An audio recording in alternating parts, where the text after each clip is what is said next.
สบายดีเด้อพี่น้องอู้ปากก็คือแดงอันจักส่องผู้ใดอันนี้เนาะส่องสาวลาวเด้อพี่น้องแต่ป้องสาวบ้านนามาโผล่นี่พี่น้องมากับแพนด้าสบายดีแพนด้าเขากำลังย่างตามก้นสาวลาวอยู่ตอนนี้ข้าวจีนย่างถาค่อยแน่ข้าวจีนย่างขึ้นไปไปไสไปกินเค้กบ่าวแม่คนว่าสิไปส่วนกันไปกินเค้กเบาแม็กงานวันเกิดว่าสันเนาะเขาเจ้าจัดงานวันเกิดพี่น้องสิไปกินเค้กเบาแม็กเพราะว่าเบาแม็กมาส่วนไปกินเค้กกันมื้อนี้สิเป็นแนวใดสิแซ่บสินัวแนวใดไปเบิ่งพี่น้องไปย่างๆไปเฮาสิไปกินเค้กไปกินเค้กเด้อพี่น้องไปกินเค้กเพิ่มไขมันเพราะว่ามื้อนี้เฮาลดไขมันไปหลายมื้อนี้เฮาขี่รถกับ TikTok ไปแล้วแหละก็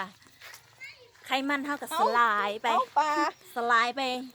จักเท่าใดเนาะมีสมาชิกมานำไขมันเฮา1 ซนติเมตรสลายไปจักแคลอรี่แล้วบัดนี้เฮาน้ำอยู่แพนน่ะเฮาสิไปเพิ่มแคลอรี่ขึ้นเติมฮะเสียไป1 ซนติเมตรหรือว่า2 ซนติเมตรยังวะอีหยังพี่น้องแพนด้าจักเว้าอีหยังมันบ่เข้าเลยมันสร้างตีนแม่งน่ะความเลิกความกว้างความยาวลูกมันบ่เกี่ยวกับไขมันกิโลเขาว่ากิโลเมตร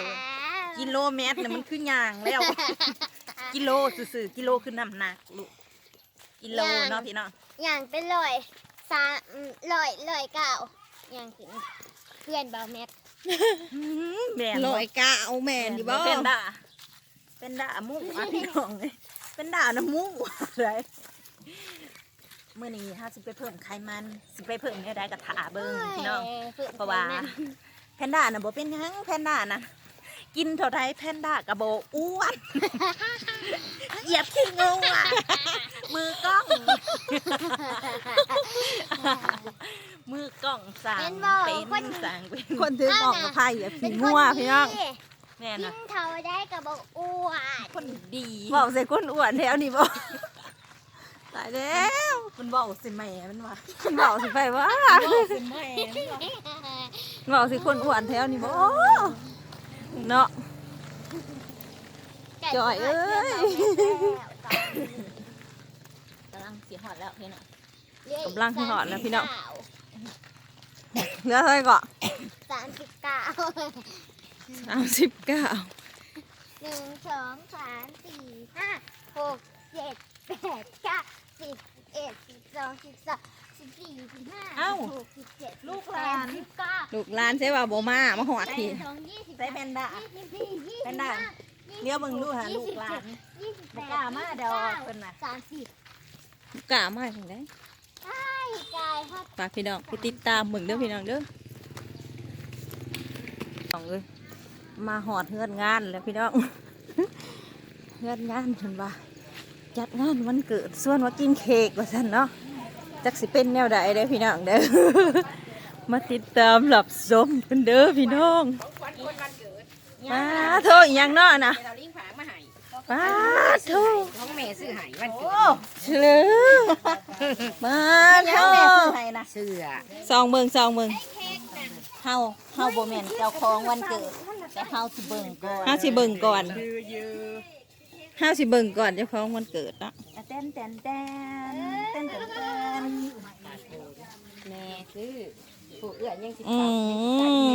แม่ซื้อให้ตัวนี้นะเขาเอื้อยซื้อให้โอ้ยกระเป๋ากระสมกับคนเลยลีเขาไม่เท่าลิงจักมีย่างได้เขาไม่เท่าระวังจะเหยียบเด้อ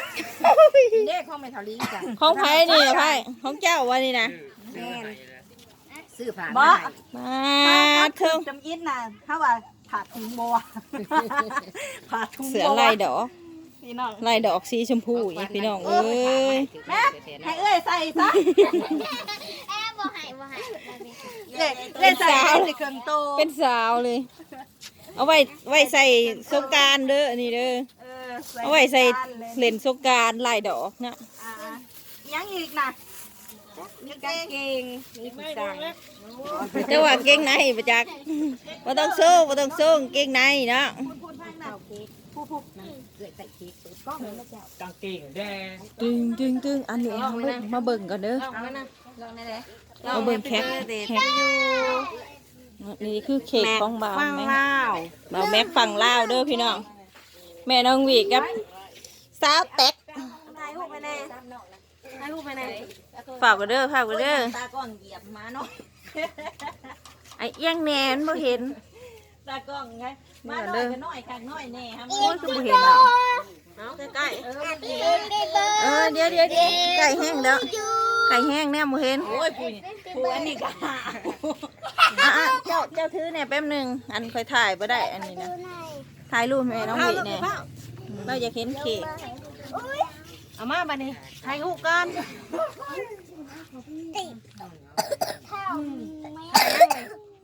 แม่พันละ ใจเย็นๆใจ ถ่าย เย็น วิดีโออยู่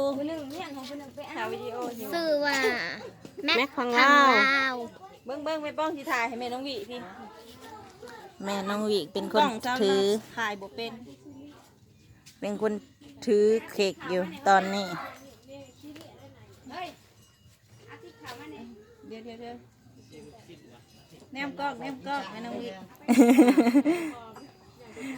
ได้ยัง อันแม่น้องหวีเมื่อยเลยเด้อ เฮ้ยว่า อดเอากึ่งไว้ก่อน นี่คือเบื้องหลังกันเงินออกภาพสวย นี่คือสาวปงมันนะถ่ายให้เพื่อน คิดว่าฮู้จักแล้วว่าเป็นเค้กเนาะจ้าว่าเนาะ มึงอีกคนกันงามพี่น้องงามคือคนขนาดเลยนี่ แน่มือ หอม ได้เลย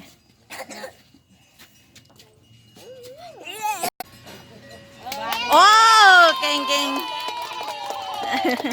ลาวเด้อพี่น้องเด้อ แฮปปี้เบิร์ดเดย์เด้อได้ความหอบจากปีแล้วบ่าวแม็กชิปตัวไหนวะเอ้า17หันมานี่หน่อย 17 ปีบ่ หันมาทางนี้แน่17สันบ่ ปีแล้วดิขนาดสิซ้ำ เป็นได้สิซ้ำแล้วเป็นได้จักปี แล้วให้ได้จักปี 10 ปี 10กับ17พี่น้องเอ้ย เจ็ดซุ้มกว่านี้ เออ ให้ได้มีสิทธิ์ ดีใจนำ กินเค้กมันเกิดได้อพ่อแม่พี่น้อง มาห้องพี่น้องเนี่ย มากินเค้กวันเกิด หันเบิ่ง กันเด้อพ่อแม่พี่น้อง แซ่บพี่น้อง เค้กกะบ่ใหญ่เป็นได้ สมกับคน แม่ สมกับคุณโอเค สันวันเกิด ขนาดลงมือ ปลาเขา เผ็ดน้อยอีหลี ย่าไหนลูก ไข่ ชิ้น ปวดเทิงมาพี่น้อง ปลาขึ้น ใช้กับใช้ ตัวนี้กำลังไล่สดแหน่เนาะ ไปตัดเค้กบัดนี้ตัดเค้กให้แน่เอื้อยก็ได้ไอ้ทำมาตัดเองแม่เวลาตัดเค้กให้ร้าน ผู้เจ้าต้องการเค้ก เอาเทียนออกก่อนเอาเทียนออก ใช้บอแมงผู้เจ้าเค้กบ โอ้ ริ ให้ กา อัน ร อ้วนเด้อแม็กเด้อตัดเค้กปีนี้บ่ ก้อยอ้วนขึ้น ป้าบันนั่งเบิ่งเห็นยังไงนะมาหน่อยแม่ สมัง เขียนมาแล้วน่ะแม่เขาหล่อบ่นั่นน่ะ แม็กค่ะ แม่ แม่ แม่ แม่มาก่อน ก่อนไปเบิ่งดีเค้กก่อนเด้อพี่น้อง ปาดครึ่ง เดี๋ยวเลยแขน ปา ก่ ด อน ครึ่งไว้ปาดครึ่งนี่ไว้นี่ ว้าวแล้วเราสิผูกแขนให้หลาน ผูกแขนให้บ่าวแม็กของเรา คลิปเมื่อกี้ อันนั่งลงวางมีดซะก่อนวางมีดซะก่อน เป็นหยังบ่ เอาน้องวีอย่าบังติเลยลูก น้องวีระดา บ่เอาเขาบ่ มาเบิ่ง เอาตัว เอาเขาไหมนี่ เอาปลาไปยังกันนะมันยังอิ่ม จกเขาไหมนี่ เอาปลาเผาตัวใหญ่เพราะมาใส่มือเด็กสีอิ่มรวมสมบูรณ์เด้ เอาของกินเจ้าก็คือลูกสิ้นเด้อทำให้เอ้ย ให้ตุ้ยขึ้น ตุ้ยคืน นี่เขาอยาก ดี เห็น ให้กว่านี้ดีกว่าขาวมาเด้อแม็กเอ้ยมันนี่มือจับนันดีมือเจ้าเกิดเด้อแม็กมือนี่เจ้าจะลืมเด้อ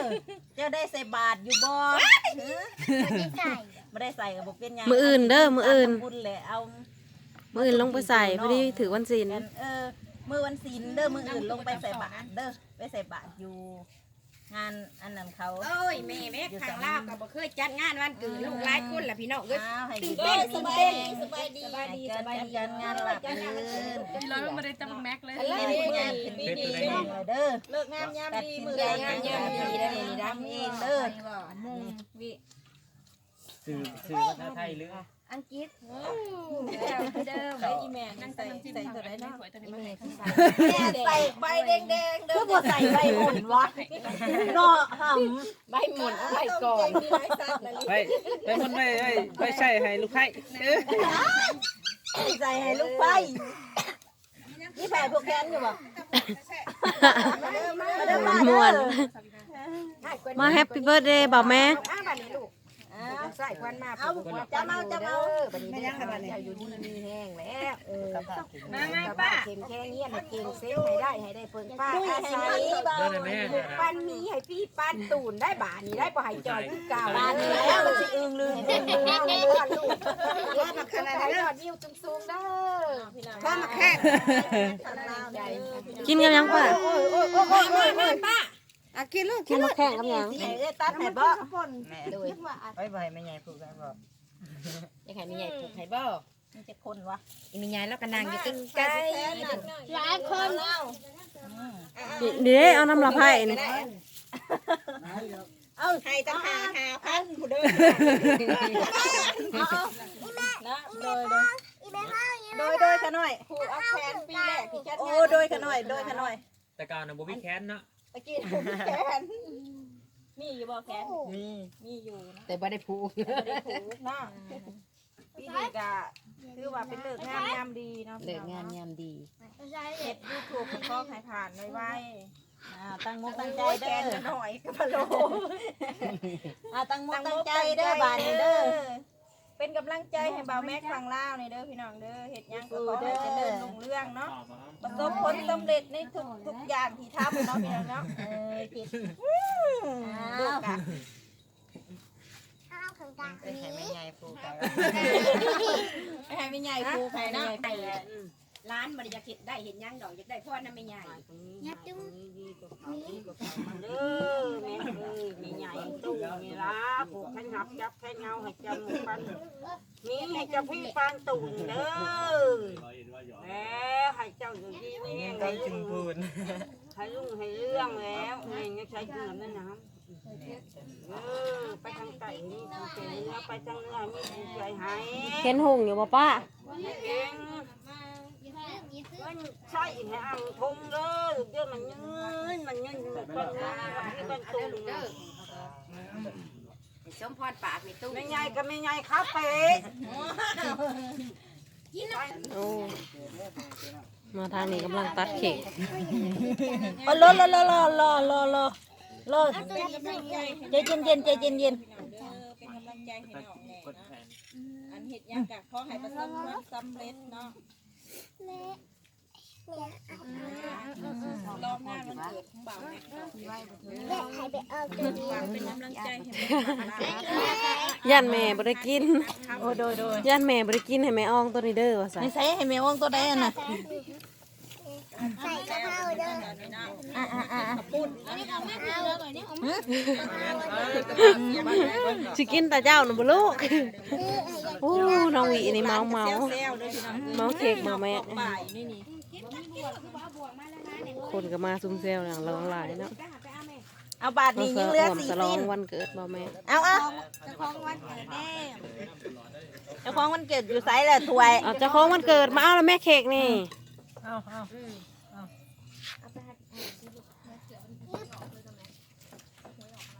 เอาซื้อแม็กเด้อเจ้าของวันเกิด เอาแม็กบ่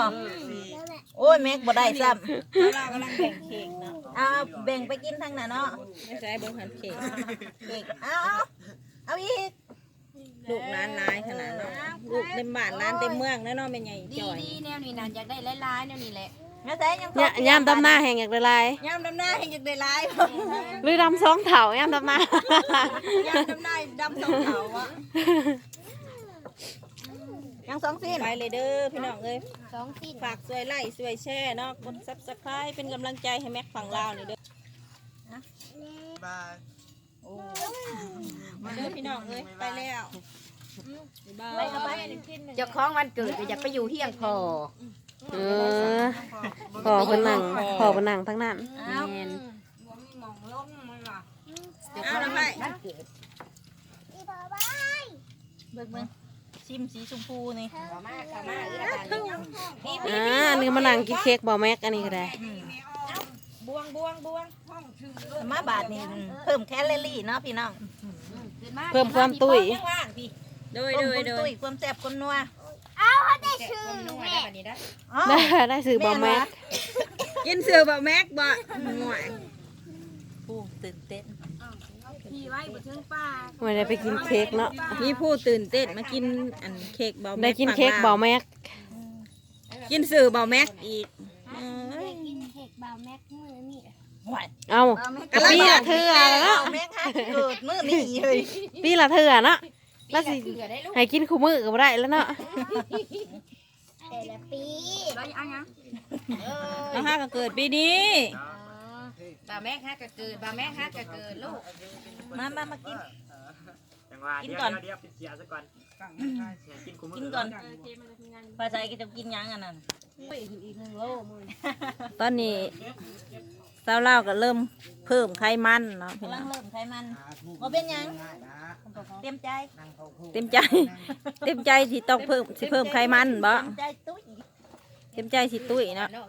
ฮักก็เกิด แม่น้องวีกำลังสิเพิ่มไขมันอีกคนหนึ่งเนาะพี่น้องเนาะ 1 โลพี่น้องมื้อนี้ ใส่ เต็มใจเพิ่มความตุ้ยมื้อนี้ฉลองให้บ่แม็ก อาตะกล้อง ตุ้ย1 โล ป้าโทรให้ตะกล้องกินน้ำพี่น้องเอ้ยสุขสันต์วันเกิดเด้อบ่าวแม็กเอ้ยป้าโทร เค้กหรอยาแหละ อืมแซ่บบ่ภาษา ปีละเถื่อได้แซ่บบ่ลูก แซ่บนัวอื้อหือ ใส่มันตัวมันได้ร้ายจนบ่ปาก หวดมือ คือลงไปแล้วเด้อ เป็นตะยานอะไรนี้กินสื่อบ่าวแม็กลงไปเลยเด้อนี่เกิ้งยังตะละขึ้นก็เลยสิมันโอ้ยแซ่บพี่น้องเอ้ย ปลาเกมได้กินอีกสว่างกับบ่ถั่วบ่ถึงแคมอยู่ใกล้ขอกินลูกทุ่งก็เลย ลูกทุ่งแห้งแล้วแขนใส่งางิ้วแขนไฟใส่งางิ้วไฟบ่ถึงบ่อนนั่นเด้อพี่น้องสิมืดๆเนี่ย ให้กินซะก่อนกินโหลดบ่ยันเบิดพี่กระปุ่นยังไร พูดมันใหญ่จอจัดเต็มมื้อนี่ โอ้ยอันนี้ฮะ มาเด้อพี่น้องเอ้ยมากิน แบ่งพี่แบ่งน้อง ข้าวปุ้นงานวันเกิดแม็กฝั่งลาวเลยพี่น้องเด้อมีเค้กนำได้พี่น้องเอ้ยเค้กก็ต้นนี้เริ่มสิเหลือแต่กระดาษ เค้กน้ำบาวมีกว่าให้เจ้าของวันเกิดกินได้อ้วนนี่ซี่โม สิได้ตุ้ยบ่เอา2 โลเลยเด้อมื้อนี้บ่แม็ก อันเอื้อยเจ้าของวันเกิดก็กินให้มันตุ้ยเลยเด้อบ่ไก่ไผ่เมียนเนาะ มื้อนี้มีหลายซอง ไปนะแม่ไปเปิดไฟให้แม่ใหญ่เล่าเมื่อเลยแล้วนะ แล้วก็มียังวะเปิดไฟนะครับยังก็เมืองลาวสาวงามเมืองลาวสาวงามซ่องเมืองลาวสาวงามแล้วก็มีซ่องสาวลาวก็มีซ่องสะปองบ้านนาได้พี่น้องเอ้ย ปองมาหน้าเป็นตะกล้องหายอยู่เด้อพี่น้องตอนนี้เนาะเสียสละให้หมูกินก่อนที่เหลือเนี่ยสิกินผู้เดียว ที่เหลือจังสิกิน ที่เหลือแม่นข่อยสิกินผู้เดียวเด้อ คิดว่ามันจะเหลือบ่ อันกินให้มันเหลือเด้อกินให้มันเหลือเด้อ อยู่นี่พูดแล้วมาปลาย บ่ต้องห่วงเดี๋ยวสิหลักกระปุ่นทั้งนี้เมื่อ ว่าเจ้ากินคือเจ้าอิงลูก แซ่บบ่แพนน่ะแซ่บมีผู้แซ่บบ่โอ้ยแซ่บต้องเห็นได้แซ่บนั่นเอ้ยไฟบ่ฮอดเจ้าของมันเกิดเด้อพี่น้องมืดเจ้าของมันเกิดอยู่หัวมุมพุ่นเด้อพี่น้องพุ่นเด้อเสือสีชมพูพุ่นเด้อพี่น้องเด้อ ถ่ายมาทางนี้ก็เห็นตะแกรงก็แช่ มันมืดเลยเนาะสูอุ้ย เจ้าของวันเกิดไพ่บัดบ่ฮอด ไฟกับพี่เด้อพี่น้องลูกทุ่งสำได้แงนอยู่งางอยู่พี่แกอยู่งางอยู่ไปเลยเด้อพี่น้องเอ้ยบาดนี้ตากล้องสิไปกินแหละจังหวะมันสิบ่เหลือเนาะเขาเจ้าว่าสิกินแบบบ่เหลือเขาเจ้าว่าเนาะสุขสันต์วันเกิดบ่าวแม็กฝั่งลาวเด้อพี่น้องเด้อรวมอวยพรวันเกิดให้บ่าวแม็กฝั่งลาวในเด้อพี่น้อง ขอให้มีความสุขหลายๆเด้อบ่าวแม็กเอ้ย โดย เห็นยังก็ขอให้ประสบผลสำเร็จเนาะไปแล้วพี่น้องบ๊ายบาย บ๊ายบาย บ๊ายบายเบิดสุขูสุขคนเด้อพี่น้องเอ้ยไปแล้วผู้ได้มักก็ฝากกดไลค์กดแชร์กดซับสไครต์ให้ส่องเมืองลาวผู้สาวงามนี่เด้อพี่น้องเด้อไปแล้วบ๊ายบาย น้องบ่าวแม็ก หน่อยส่องเบาแม็กน้ำเนาะไปแล้ว ลงที่ ฝากเบิร์ดคูซ่องอะไรพี่น้องฝากเป็นกำลังแรงใจให้เบิร์ดคูซ่องเด้อพี่น้องเด้ออย่าลืมปองสาวบ้านหน้าน้ำเด้อพี่น้องเด้อเมืองลาวผู้สาวงามแล้วก็เบาแม็กฝั่งลาวเนาะแล้วก็สาวลาวคนบ้านนอกพี่น้องเอ้ย เรื่องกับป้ามกลางคืน เป็นกำลังใจให้เบิร์ดคูซ่องเด้อพี่น้องเด้อขอบคุณหลายๆไปแล้วบ๊ายบาย